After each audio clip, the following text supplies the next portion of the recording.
예, 안녕하십니까. 부동산으로 부자 되기 TV 공인중개사 임동성입니다. 예, 오늘은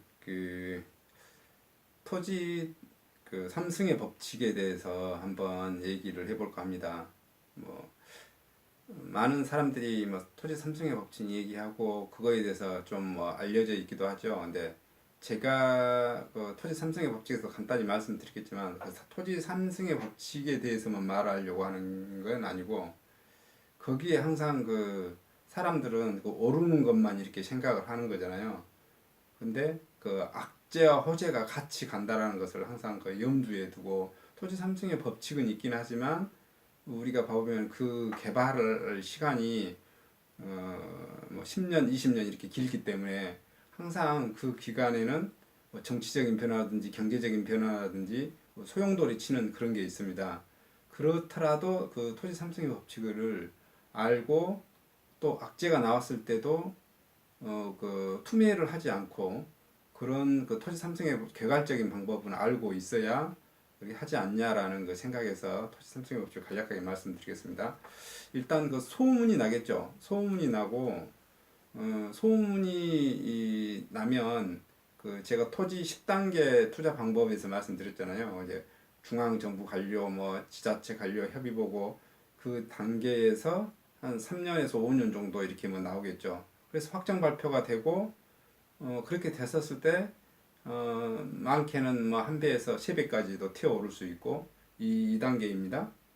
그 다음에 이제 그 확정 발표되고 나서 다시 뭐 착공까지 하는데 또 한 3년에서 5년 정도 이렇게 걸리겠죠. 어, 보통 통상 그 정도의 기간이 걸리는데 여기에서도 뭐 이렇게 정치적인 문제, 지금 여기 저희가 빛가람 혁신도시에 있지만은 예를 들어서 한종 공대만 놔두고 보더라도 여당에서는 추진하려고 하고 야당에서는 반대를 하려고 하고 뭐 또 다른 사회 단체에서 또 이해관계가 있는 집단들이 항상 반대하려고 하는 이해 집단들이 있어요. 예를 들어 한종 공대를 하면은 이익 받은 집단이 있고 한종 공대가 개교됨으로써 손해받은 집단이 있습니다. 손해받은 집단들은 어떤 논리를 펼치든지 그것을 안 됐으면 하게 하겠죠. 그러한 것이 진행되다 보고 하다 보면 티격태격 이루어지겠죠. 그러다 보면 시간이 끌어지겠죠. 그게 또 뭐 한 3년, 뭐 5년, 뭐 기관에 따라서 뭐 다 다르겠죠. 뭐 더 빨리 되어질 수도 있고, 근데 2단계에서도 가격은 뭐한 배에서 한 3배 정도까지도 튀어오를 수 있고요.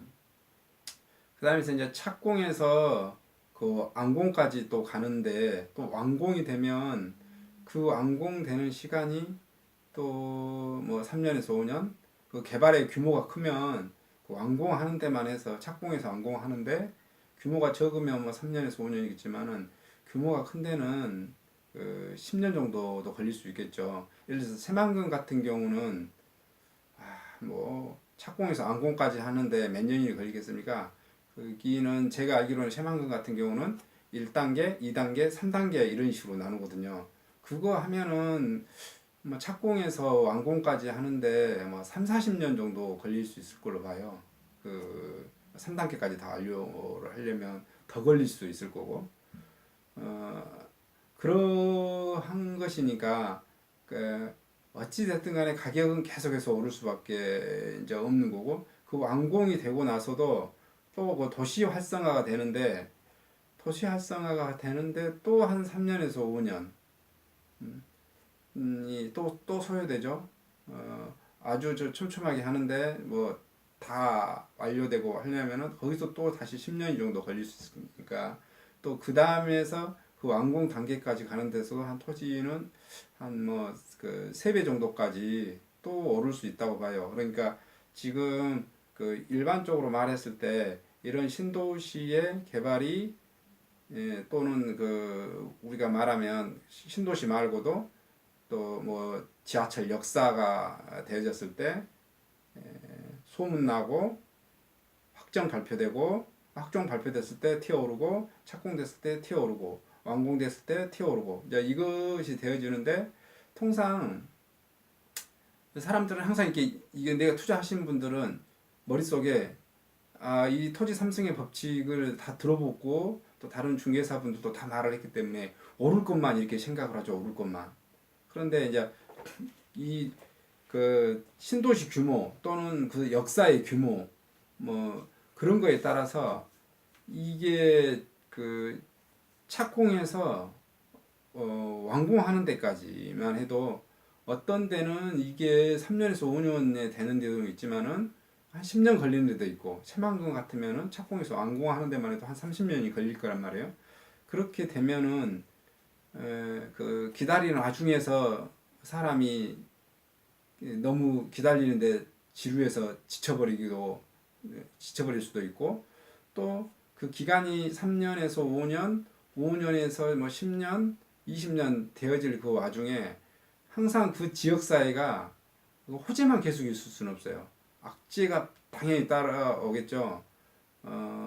우리 여기 지금 빛가람 혁신도시 같으면 지금 SRF 문제가 지금 터지겠죠. 이 SRF 문제 때문에 가격이 곤두박질 칠 수도 있고 또 어떤 지역 같으면 군 문제가 발생될 수 있고 어떤 뭐 도시 같은 경우는 그런 진행을 하는데 어떤 반대 단체가 계속해서 뭐 스트라이크를 일으켜서 그 진행을 하는데 뭐 1, 2년 안 할 수도 있고 예를 들어서 조합 아파트 같으면 그 조합장이 무슨 뇌물을 받아먹고 구속이 됐다든지 아니면은 사업을 진행하는데 인허가가 어떤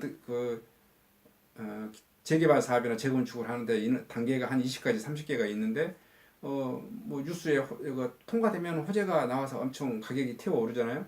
그런데 그 잘못됐을 때 뭐 안 됐다고 불허가 떨어졌다고 하면 어떻게 되나요? 가격이 이렇게 곤두박질 치잖아요.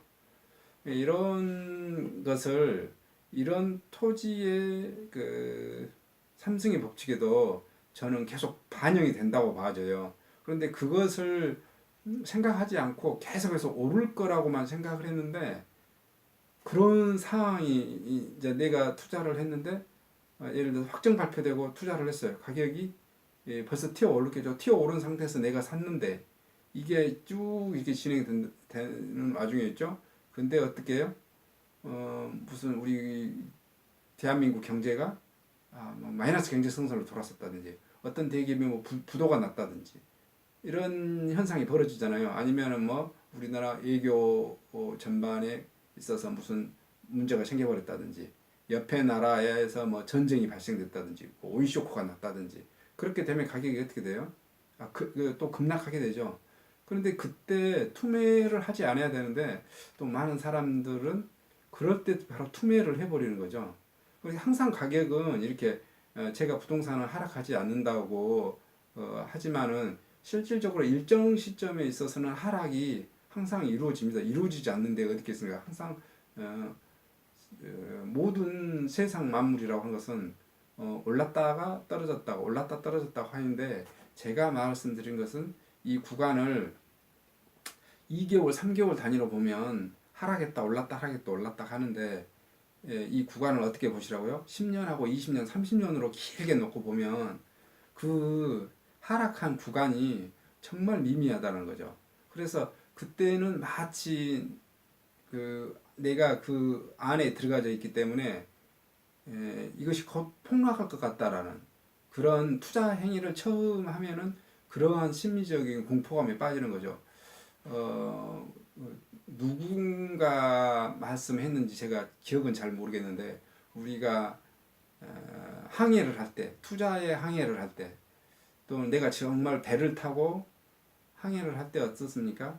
뱃머리 앞에서 바로 바다 앞에 파도를 보면 어떻게 내가 그 바다에 빠져 들어갈 거, 내가 거기서 풍덩 빠져 죽을 것 같고 배가 어떻습니까? 이렇게 자초될 것 같고 그렇지만 바다를 멀리 바라보면 어떻습니까? 멀리 바라보면 바다가 잔잔하게 보이는 거죠. 잔잔하게. 바로 제가 말씀드리고 싶은 것은 바로 이 토지 삼성의 법칙은 누구나 다 알고 있을 것이고 거기다가 제가 꼭 말씀해 드리고 싶은 것은 바로 투자를 진행하는 그 과정 중에 계속해서 악재가 발생될 거라는 거죠. 근데 그 악재가 발생됐을 때 투매 행위를 하지 말라는 것입니다. 길게 보고 어차피 토지 투자를 하신 분들은 길게 보고 길게 투자를 하셔야 되는 게 답입니다. 오늘 여기까지 해서 간략하게 마치도록 하겠습니다. 감사합니다.